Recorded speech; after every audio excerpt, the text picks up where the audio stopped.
Hello there, my lovelies. Welcome back to, another episode of Listening to the Voices in Our Heads with me, Jenna O'Malley, your soul writer. One of my author pals from Madrid, Spain, Jorge Sanchez, is joining us on today's episode. We're looking into what it's like to work with multiple translations between two languages, not just as a writer, but as a reader, and how really a global community for writers still does exist despite language barriers, or even having to deal with translations and going through multiple versions of your book. So if you want to join us, sit back, relax, let's get ready to rock it. And remember, take care of yourselves. Always, my lovelies. Worth it.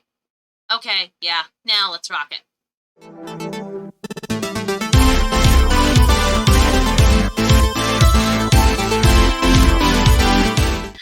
Welcome back, my lovelies, to yet another episode of, Listening to the Voices in Our Heads. And I'm here with a very good friend of mine. Of course, I'm Jenna O'Malley, your soul writer. And who do we have here with us today? Hello, how are you? I'm It's a well. pleasure. And may I have your name and the first book or last book you published, I guess I should say. Yeah, I was just shortlisted for Planeta Prize, which is the biggest in Spanish language, and I published both in English and Spanish. And one of my last books was Dry Eyes, which was edited in Canada, and this is Spanish version, the Yellow Seco, but the English one is Dry Eyes, and the other one I would. Um, say is the other one is this that is translated into English. It's a thriller crime book, and it will be translated as Deep into the Hidden Wilderness in mention to Nathaniel Hawthorne. But the book that was shortlisted is called El túnel de Oliva, Olive's Tunnel. Olive is a girl, is the protagonist, and is set in the 1990s in my town in Spain, and it's about crime, drama, a lot of things. So, where are you located, or what area of Spain? I guess I should clarify. I'm in Madrid, but I'm on the outskirts of Madrid, so it's typical to set books in the capital, but not in a small town where you are not helped by the environment in the same way. No, so you have to focus on the characters too, and everything is important because if it's a gray area where it's only blocks of flats, discos, and little more, you are going to speak about the simplicity of the characters and how they are trapped into their problems, and I think it helps too. So, although the typical is to set the book in a natural environment, incredible waterfalls or big high buildings, but that's another thing. I think it's a matter of choice. I I don't know. understand and appreciate that. Half of my books are located in 1600s mainland Europe, and then my new series is located right where I grew up between Baltimore and Western Maryland. So I appreciate how it's kind of a balance. It's Yeah, kind of similar here with a lot of authors in the States. You have what we call our local flair, where it does connect to a city, but we also do have that fantastical. It's nice to see that still staying similar despite where authors are located. yeah. So I go ahead. I think it's an interesting debate because some people understand that you should write locally and about the places you know. And for example, I set my other novel, the one with the black cover, I showed in the USA in a place that I've never visited, and I think that it's not essential to have visited the place because you have Google Maps, you have documentaries, you have authors from that place that nobody knows, and you can order books through Amazon. So I think the world is globalized and you can do anything, and it's part of your identity too. So I think that's a truism today. Being globally minded is a skill yeah, set, not a nice thing to do.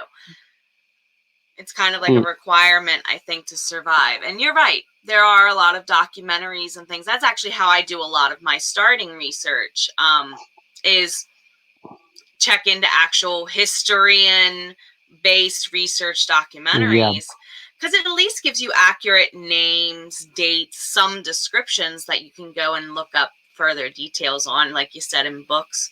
And Amazon has made all that super easy for us, but not easy for yeah. the workers. But after all, I graduated in English studies. So here you Mm, also study the history of the United States, and you have this background too. Although my novels tend to be at current times, but I don't mm, know. I suppose when you set story in the 19th century or earlier, it requires another kind of work. I don't know because I haven't done yet, but I suppose you have to get into the area. No, right. It's, you have to get into your mindset. And part of that for me lands into how I pre-plan what I write. For you, as an author, do you tend to be a heavy plotting type of author, meaning you've done a ton of research, you make an outline, you stick with it, or do you kind of go the opposite way? Whatever comes out of your fingers happens to come out of your fingers, and you're flying by the I seat of your am. pants. Yeah, I'm more of the second, what you call a plangster. It's a mix, but Yeah. at the beginning, let's say I have an idea, like the novel that was nominated. I have the idea that I'm going to write about the 1990s, and that I have advantage because I lived during the period and I know a lot of things about clothes and about music. But if it's Right. for example about the FBI, like the other, and about serial killers, the first things I have the idea. I start researching. I know about the first chapters. I know how I'm going to start, and I have an idea of the ending. And what is difficult is the middle.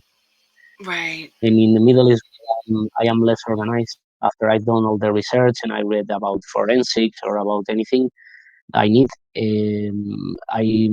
I sometimes let it flow. But there is a moment where I it's so entangled and I have to go back. No? So I feel guilty, and then I say, I write on a notebook my next 2 or 3 lines per chapter. This is going to be like this and like this and like this, but not like I do 3 or 4 chapters and then I develop and see if I stick to the plan. But sometimes it go astray. No, it goes astray, and I have to start again. No, it's like I rebel against myself.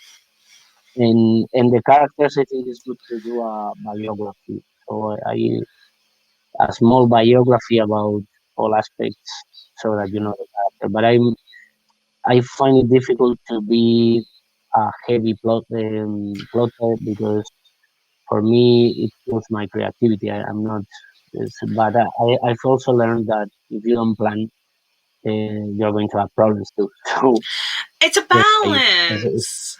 yeah, but it's not for me. There are people who are heavy plotters, and especially in crime novel, it's very difficult not to organize something in some aspects because if you have some footprints or some clues, and then you after 200 pages you realize that this is nothing, this secondary I have to eliminate, and most of the times I have to quit paragraphs and people and a lot of things that I you feel kind of guilty, no? But I think it's natural. It's something you have to do. It's part of the process.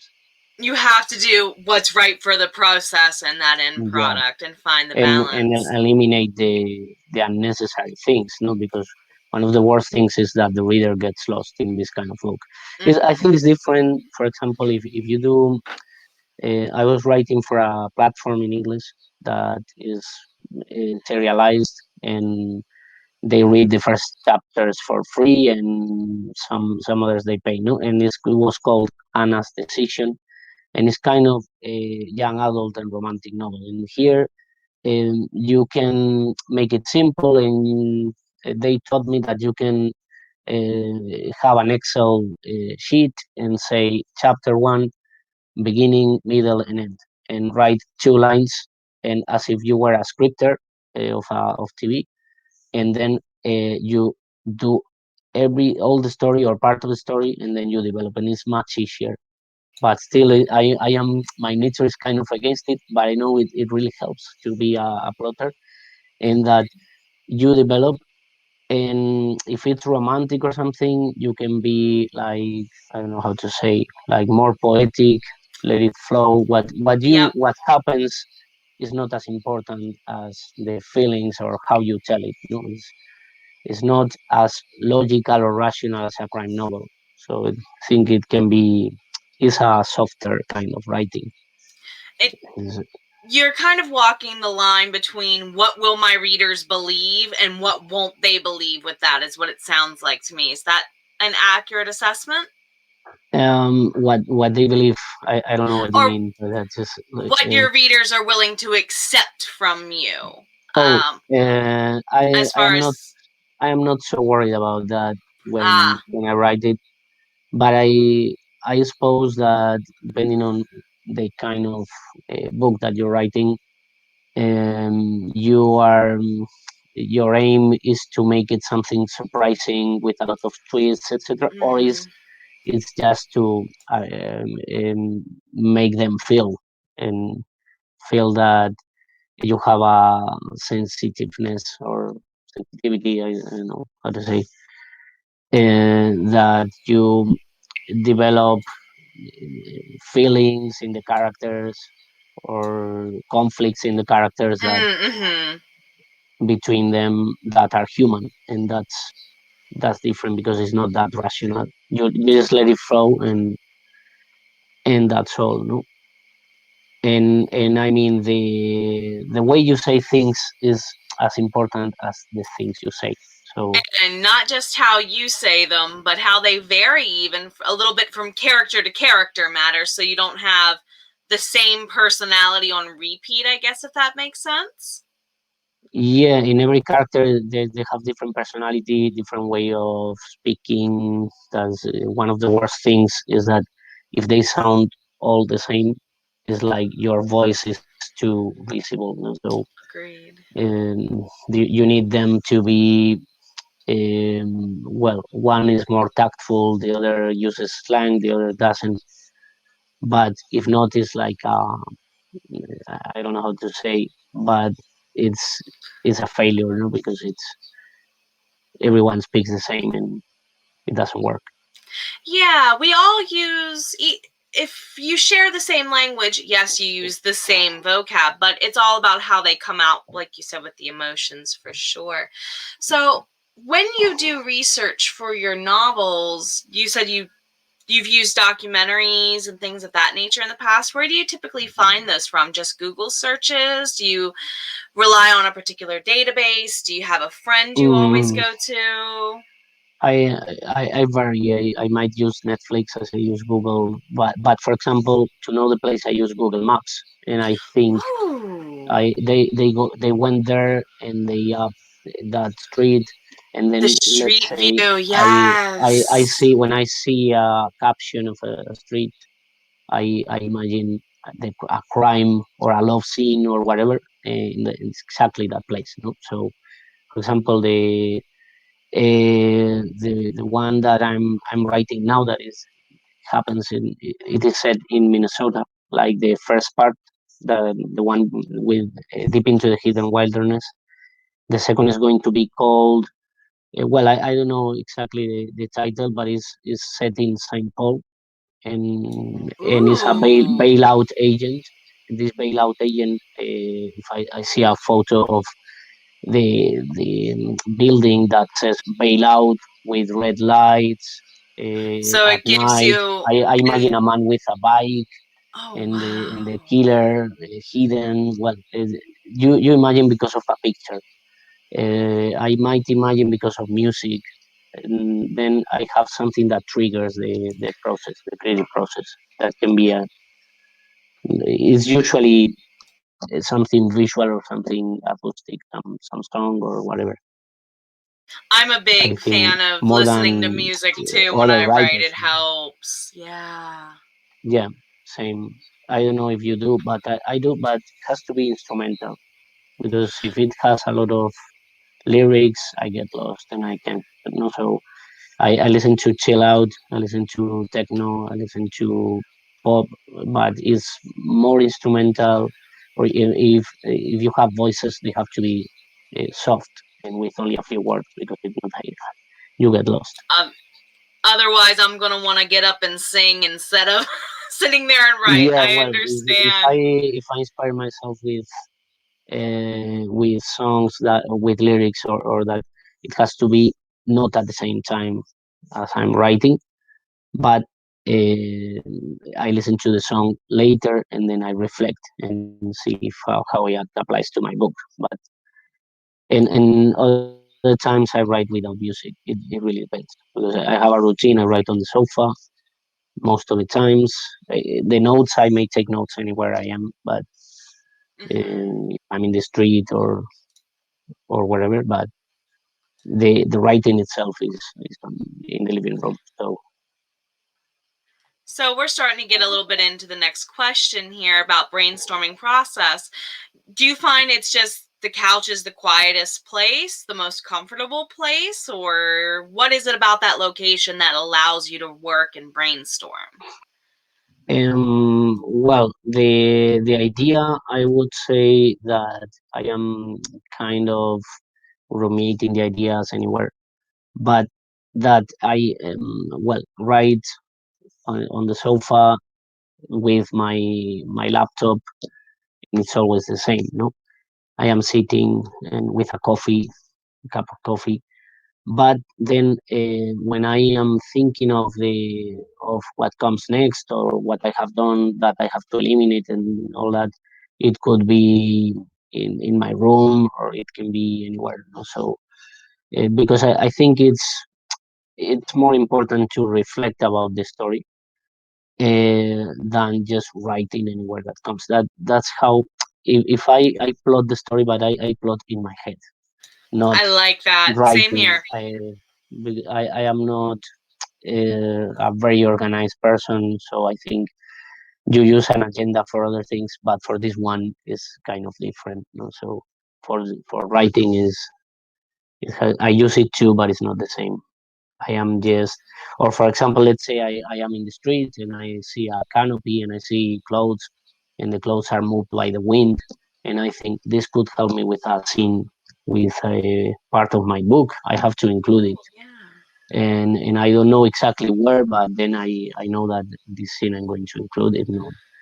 Whether it's if it's a crime novel, you could say that there is some threat.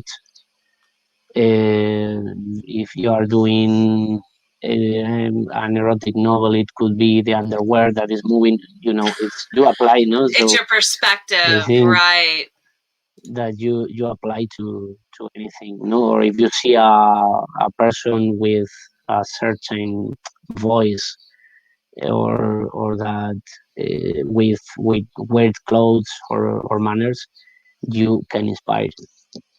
So I think it's you have to read others.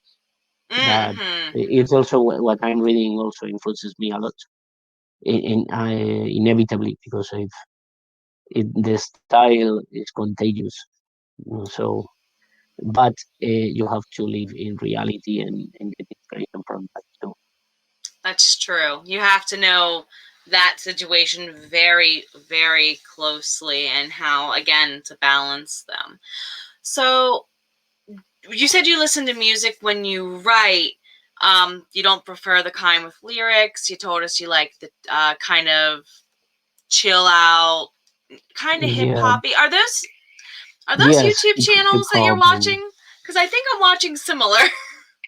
yeah. I mean, do you listen to hip hop and things like that? I listen to hi-fi, Instrument. lo-fi hip hop, hi-fi hip hop, whatever sounds Yeah. good to get a good beat to type to. I love Honestly. funky, for example, funky Mm-hmm. instrumental hip hop.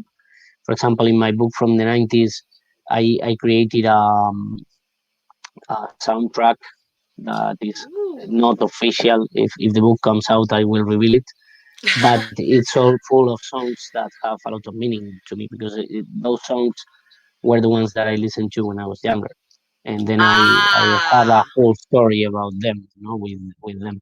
But in other cases, in other books, I just listen to something mysterious that makes my mind forget where I am, and then to abstract, and then is the possibility of like inventing a horror story or a crime or thriller, whatever. No, and if I've been watching a series or reading a book that is about spies or similar, then I have to get into the mood. I don't know exactly, but it's a series of stimuli that you put together so that you are able to write.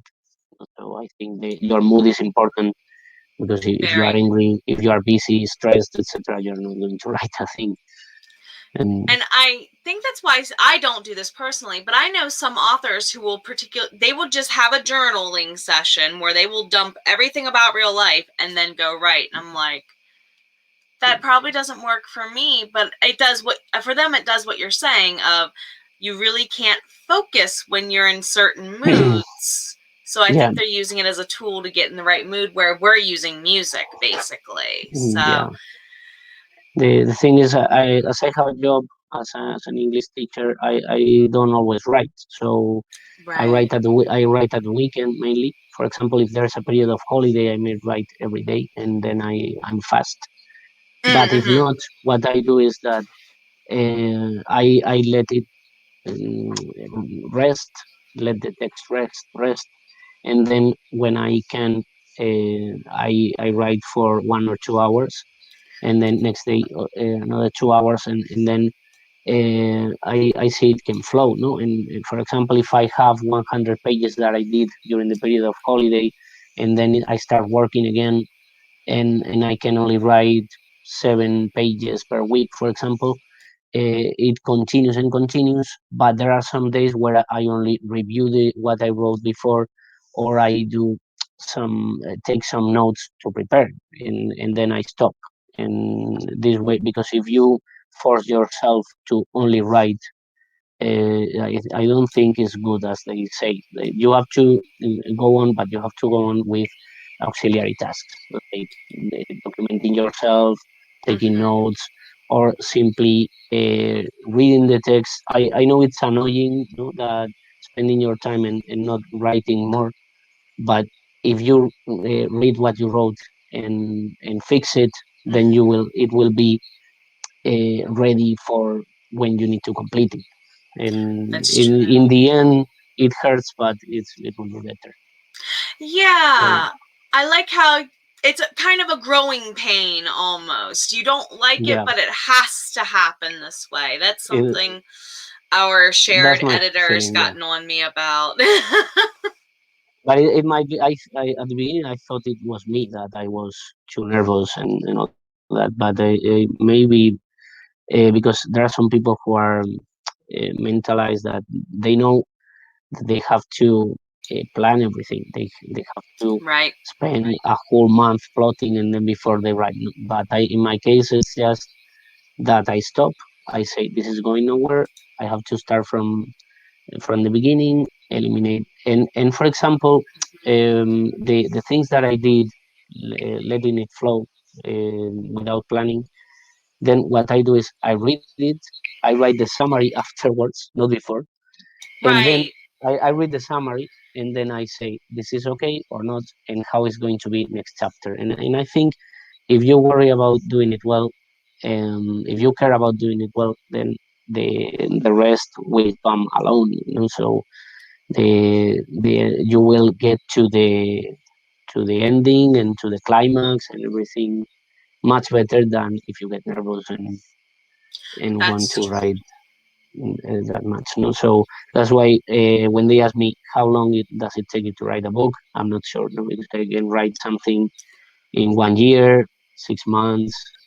During the pandemics, I wrote something in 3 months. But for me, Wow. those 3 months were the draft, the first draft. And those Right. 3 months writing every day without working because I was Mm-hmm. at home. For me, it's like double. I counted as if it had been 6 or 9 months. So Mm, I don't think I can say it was that short. No, and also the first draft was modified and modified during another 3 months. So I don't really care, but it's true sometimes you have pressure because you true. you want to enter a contest or you want to send it to publishers, etc. But this comes later. When I'm writing, I don't really care that much. Only if I have a deadline, I try to respect it, but that's all. Right. I don't know. So it kind of, hearing you talk about your process, it actually reminds me of what a crime detective might do. The whole of, I'm going to work on this until I hit a wall and then take a step back from it, totally sounds like what a detective would do to me. Yeah, Just to you take might a be mental right. break. I reproduce the process. No, I know that, for example, someone is going to die, and the tool is going to be a hammer. I know Mm, he was a bailout agent, and I know that some suspects were his wife, let's say, some clients and some enemies. But then I don't know. I have to do the same as the police, invent, you know, and until I get some story that sounds logical, but the story that sounds logical is false. It's, it takes the readers to the wrong conclusion, and then you need another story that goes to the right conclusion, and so on. No, and that's why I find crime books some of the most difficult, because you need to create different stories. In other kinds of books, you just have one story. So it's kind they of the have overlap. a bad Yeah. reputation for being like fiction and something that isn't worth. No, but I think it's unfair because it's they are difficult to create. So It uh, also goes into, especially for you, knowing the laws on certain things for areas. Because if you're doing something on middle of Minnesota, I bet the law on it's not the same in Madrid. yeah, I have well, in one of the recordings I made with some authors, one of them said the well, crime is the same in Minnesota as in the south of Madrid, in your town, that nobody knows. No, but in the end, there are a lot of things that change too, because the legal system. Mm, I know the background of all, the I mean the essence of all can be the same, but you have to materialize in a different way. So true. is any whatever you do, you have to make it believable. That's true.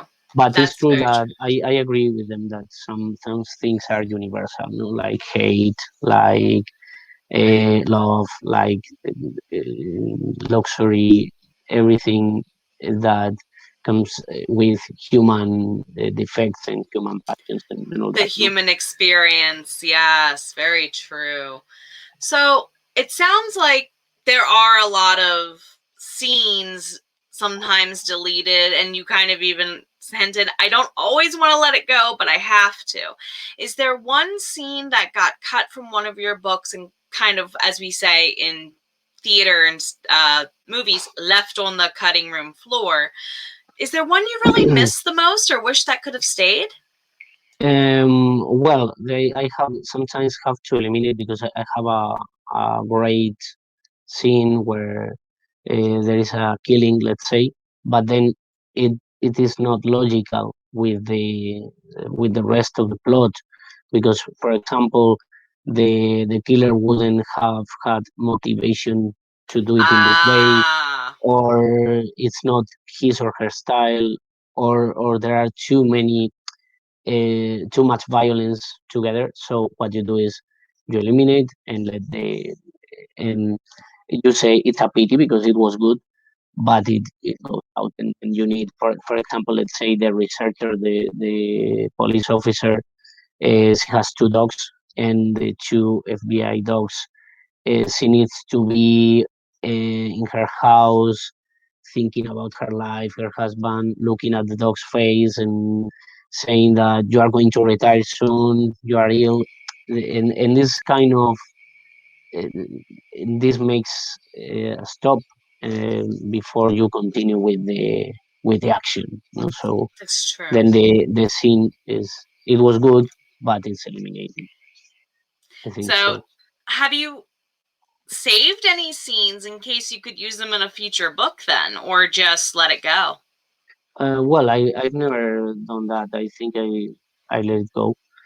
Okay. What I'm doing, for example, is that as the book that I'm writing now is a continuation of the other, but I hate it when there is a saga that the ending of the first book is not really well closed, and then the second you need to have read the first, and they are both You weak. like I don't. standalone Yeah, series where you can pick up at it's book true 3 that if you want.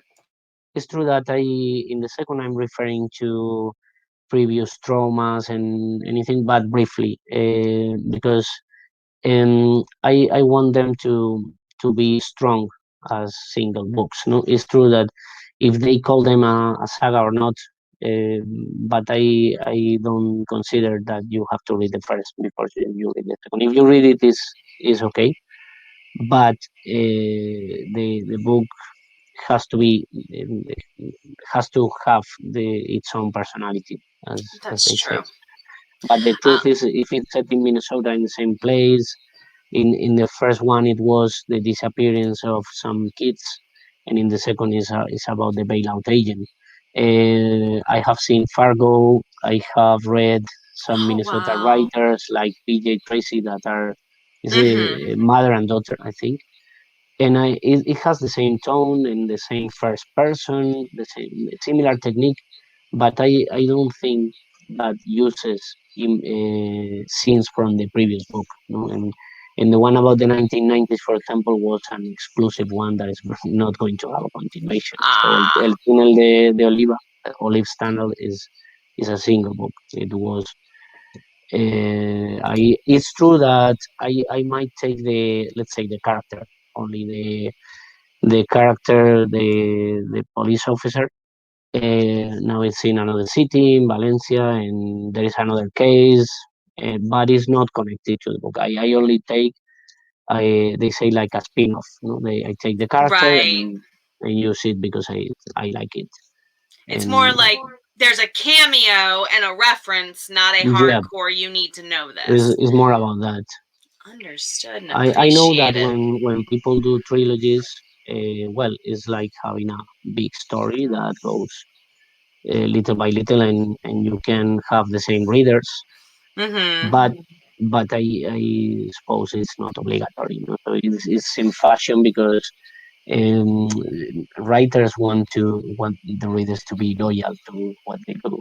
So when something has succeeded, they repeat and repeat the formula. But I Right. suppose that when you read different books of the same writer, there are some things that they tend to do that sound like him or her. You know? So, Right. for example, if one speaks about kidnapping or about someone who is escaping and you don't know where they are, and this is their way to create tension, they tend to repeat in another book, repeat themselves. You know? So that's a fear that you can have repeating yourself too much. And I'm So sure a couple of us have our own authors that we loved for a long time, and then we realized, wait a minute, this book is that book redone. So, yeah, yeah, unfortunately, that does happen. And my personal opinion is some of that deals with that rapid release model some authors get into. I will release 2 to 3 books every single year, no matter what cost. I'm sorry, what if a project throws you for a loop and doesn't go the way you wanted? yeah.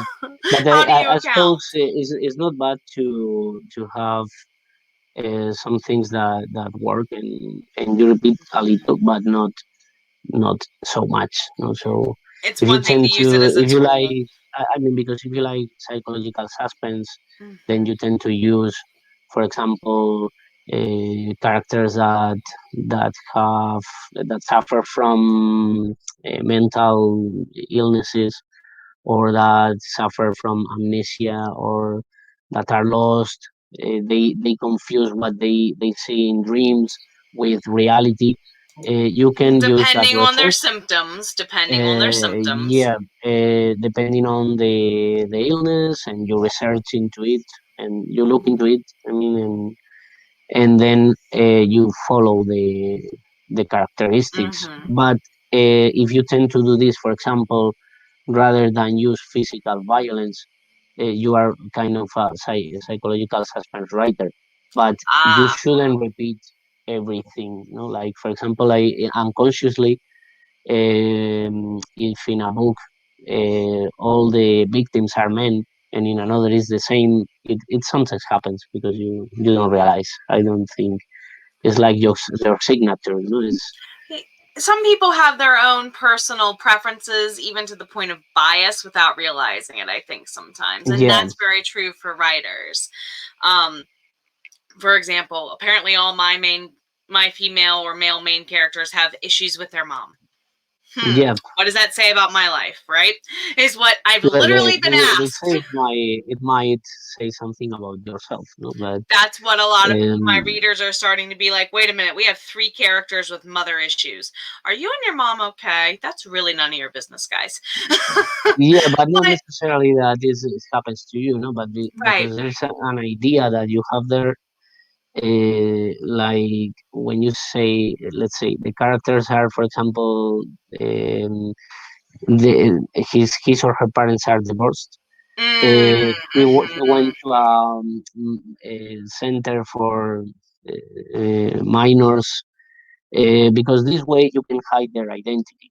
This guy went to a center and then was adopted by a family and by another family, and then Oh he's my really goodness. he's not the person. He has three names, and it's not the man you are looking for is him. No, for example, you can do this, or people use, I don't know, yeah, there are problems with the father, no, because the authority of the father is absent. Every writer has their own tendencies. Something. I don't know. And even I'm now that I'm thinking about it a little bit more thoroughly, I'm recalling some painters and sculptors throughout my art history classes in high school and college who were the same way. There's one Yeah, little, like you said, signature thing. yeah. It's like the signature of the killer, no? It's a signature of writer or Right. painter. I think that you can actually inspire in paintings. And Mm-hmm. if you see a painting, what it tells you, and develop from there as well. But I know that I don't know if an expert can know that it's you, the one who is writing, as they do with paintings, Ooh. no, because they recognize your style or not, because they tend to, if they give you a text, you don't know if it's a man, it's a woman, if it's the same. If I'm not sure it's that easy, because nowadays books tend to be similar. They We all True. see the same films, read the same writers, we live in the same era, so all this tells you that a postmodern writer, for example, and after that, after postmodernism, it's the, everyone has the same influences, but you Yes. always have read something that the other hasn't, or you like, for example, Shakespeare, or you read something about the Romance, then your book is going to be different. That's why reading others is getting into the mood, as I said before. Is Correct. important. Starting to wind down for our session. Yeah, Just a few more here. What is your next big writing goal? Since we have in our conversation naturally covered a lot of my questions already. yeah, okay, in a natural way. Well, my biggest goal now is to get the El túnel de Oliva, Mm, the novel from the 90s, the one which was shortlisted, accepted. So now I am making a lot of book signing from previous books. I am working in podcasts, cooperating with reporters, and I am worried about all that, but I am also worried about writing. So correct. once I hope it's accepted, because it will really boost my career as a writer. Mm-hmm. And then is to finish the novel that I told you about the bailout agent, to enter a contest, and then I can forget about it, because those is very difficult to win, no. But when there is the verdict is 6 months later, so during the 6 months Mm, you can write something in a more relaxed way. So that's very sometimes true. it's external pressures that mark it, no, because I had never entered contests, but now you learn about them and they have deadlines and all that. It's a different way of writing. And then finish the, or well, it will take me a lot, the young adult and romantic novel Anna's Decision in Good Novel. Is to This is my next step, but then after that I don't know what else I will do. No, I will turn into more intimate writing. I have written poetry, uh, but as I said, I don't want to repeat myself always. Write Mm-hmm. another crime novel with no sense, but only if I have a good idea. I will write more crime novels because they are the most popular. For example, I have written short stories, and another project is to write another collection. But in this sense, if I only have one collection, that collection is okay. It has been popular. It can be a long seller. So I don't know if I Mm-hmm. will go back to short stories, or I will continue with writing only crime. So if you ask me what I will do next, I'm not really sure because I have a lot of things now in my head. No, so You have so many options. It's great to hear that. yeah, And I heard you mention, but I've also seen a lot of posts about these online. Your in-person signings seem to be some of the busiest I've ever witnessed. Pictures and you have seen me recaps signing books from. and all that. Yeah, if you've seen me signing books, is because, well, when you work with a small publisher, distribution is the supplying is so hard, no, Yeah. against the big writers. So you have to do a lot of events, make people know you, talk to readers and non-readers, no, and know why they Mm-hmm. like the your genre or they don't, and this way you have to do it. And it's simply, I think if you are good at it and you can do it, you should continue, but you Agreed. have to combine with writing as well. But the social part, I'm kind of shy, but the social part, I think is important. No? You're not in a, as they said, the old poets, in a marble tower, and you are hidden Right. there and you don't speak to anyone. So that's Those not. days are gone. But it seems that when if you are all the time showing yourself, it seems like arrogant. No? But in fact, it's not. It means that you work with small publishers and you need to make yourself known a little, no? Agreed. So that's the idea, but you have to balance this with your other tasks. You That's have for to know sure. your limitations on what you can give it, that's for Yeah, sure. definitely. So, as we wrap up, are there any shout outs you'd like to give to other authors, other people who work on your creative team? Well, I would say that it's very good to participate with all writers that they can. For example, I'm in a lot of Facebook groups. Mm-hmm, There are mm-hmm. Facebook groups that are, for example, for readers, and then I can participate as a reader and at the same time writer, I think people forget that promoting, readers are yeah, writer or promoting my own books. But in other cases, the group is more about the creative process and we share ideas, or it is simply for readers from other countries and I get to know people from other countries. So depending, every group has a name, but I would say that you have to get into different communities and be part of. true.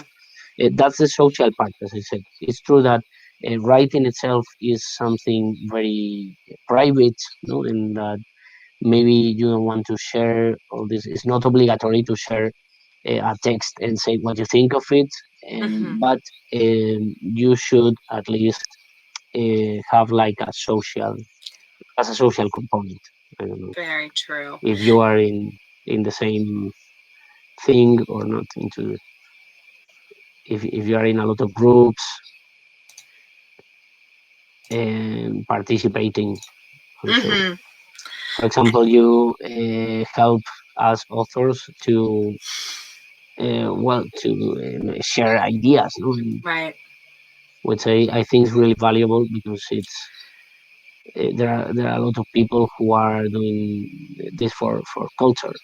Correct. And I'm a lover of culture and history, and in my Yeah, opinion, no one's writing experience is ever going to be the same because of those two things. Where you come from, what made you, what you learned and experienced as a person, that's going to influence how you write. And it's okay if it's different from someone else's process. That's absolutely yeah. A-okay for sure. And did you have any questions for me then today, my friend? Yeah, I would like to know the kind of books you write, the genres, and how you started to write. Well, I know it's typical, no, but I would like to know No, some that's things about you. perfectly A-okay. Thank you for asking.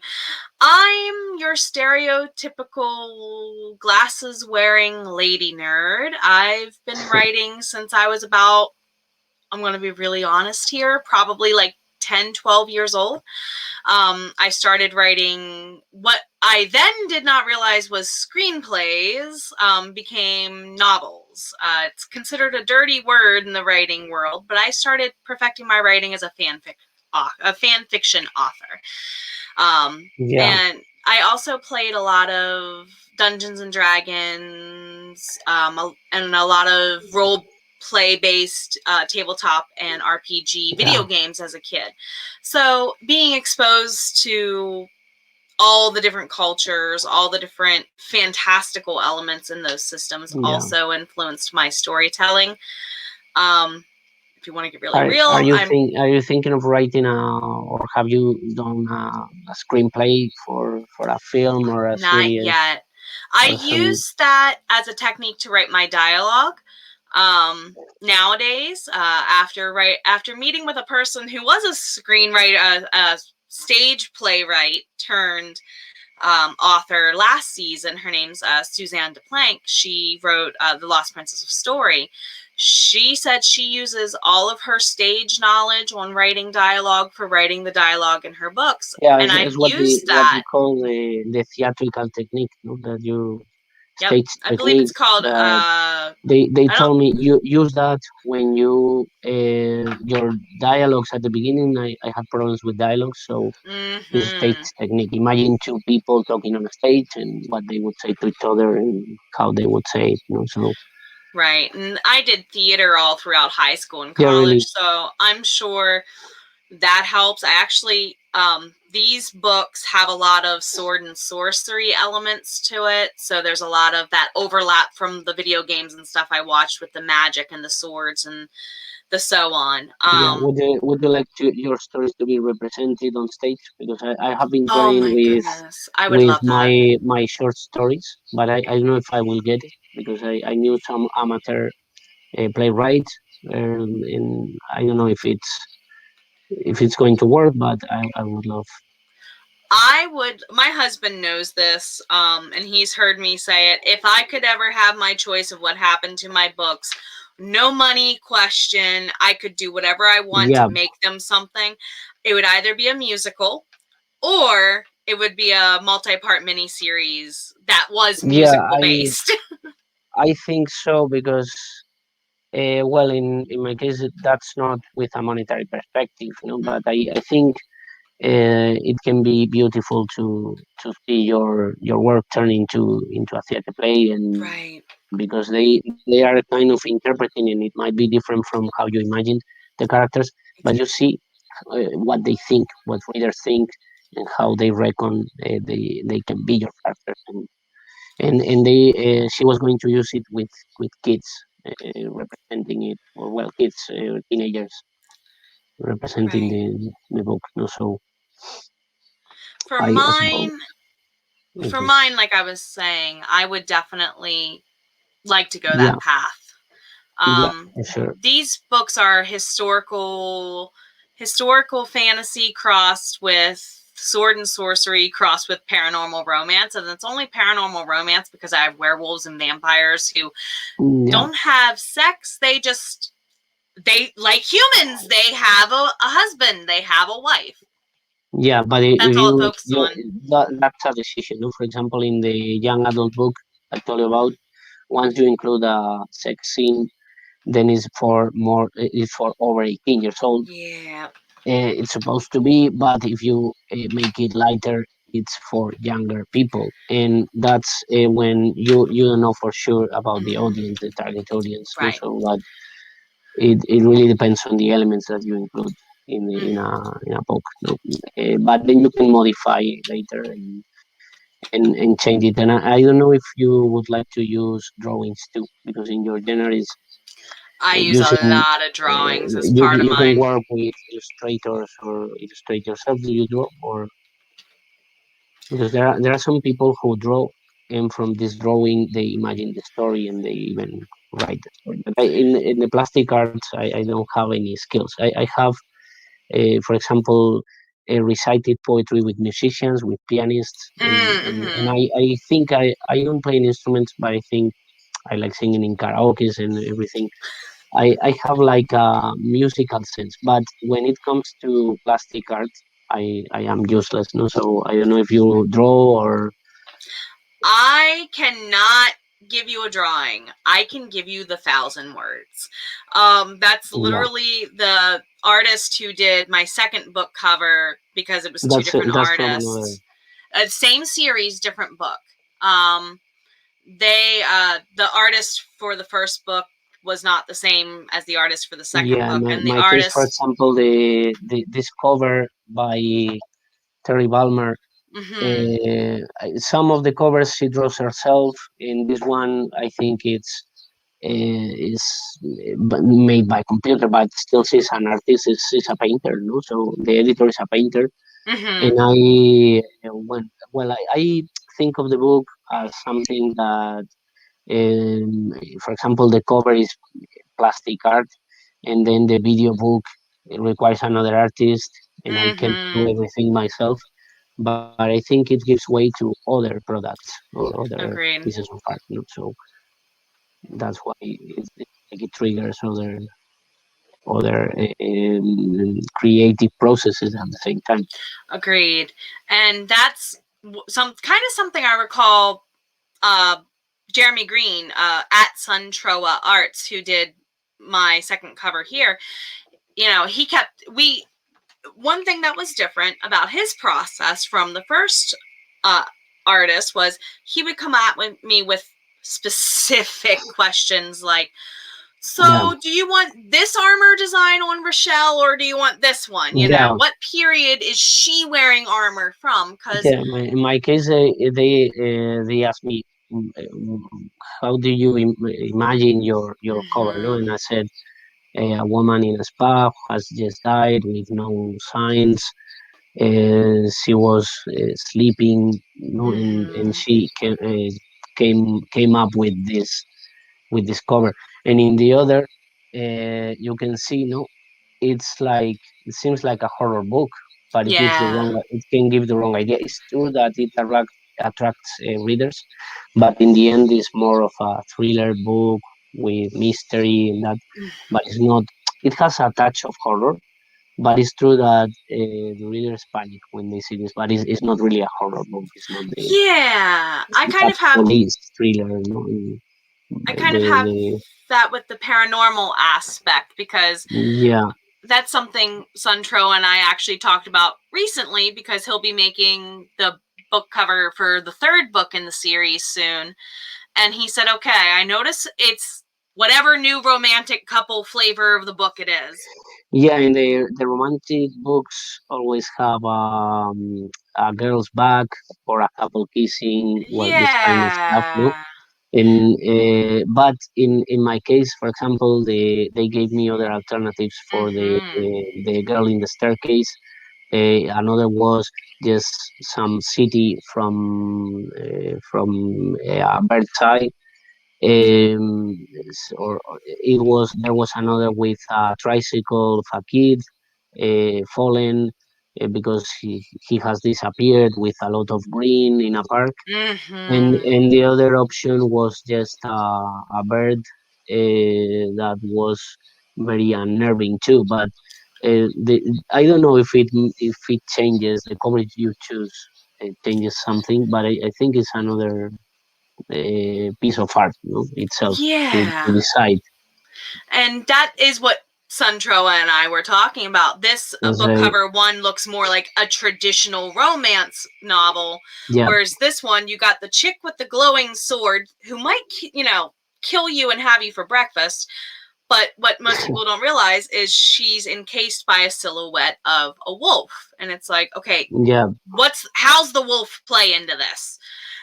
You want to yeah. assume it's a It's like paranormal romance, but for example, if as I told you that I do playlists mm-hmm, with the books, no, and I can do one or two playlists, and they are the music that inspires you, and it's part of the process too. mm-hmm, So mm-hmm. that's why. And maybe you can use the same songs for another creation and all that. It's Correct. And get something different inspired from it too. That's very something true. different. That's Well, it. I think we're just about running out of time here today, my Yeah, pal, and we've had a fun because it hour and was more talking. a very interesting talk, Well, and thank you very much for joining us. And it was a really different interview. So I'm really thankful, and I'm excited about um, sharing my processes with people from the United States, and it's I think it's thank you. beneficial. I Yeah, really think it's beneficial for us to play on, as authors, the globalization that we're able to access. yeah. My Because book for that is a reason, same first bilingual book of the publisher. So I hope to know a lot of American writers and see their interviews too, and see their insights, and what they think about it. yeah, it's great to learn from each other in that way. And as I always tell my lovelies, it's just a great community. And thank you for being part of this one for sure, my pal. We're glad to have you. Hope to have you back again for sure. Yeah, And I hope. we're going to go ahead and sign off. As I tell my lovelies, please take care of yourselves a little bit better each and every day. You are all Yeah, definitely worth it.